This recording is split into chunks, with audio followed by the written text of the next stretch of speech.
Lugupeetud Läänemaa parimad õpilased, me oleme kogunenud siia, et teile tunnustust anda ja teid tänada teie raske, kuid tänuväärse õpitöö eest.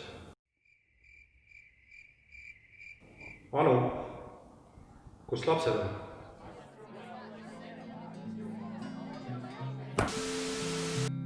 Hea õpilane, tänaseks oleme me üle 2 kuu saanud nii-öelda nautida seda olukorda, kus me saame küll hommikuti kauem magada, aga meil kuidagi ei õnnestu kohtuda. Ja seepärast ma ka täna saadan sulle õnnitlused just või virtuaalsel teel, rõhutades just seda, et sa oled olnud tubli.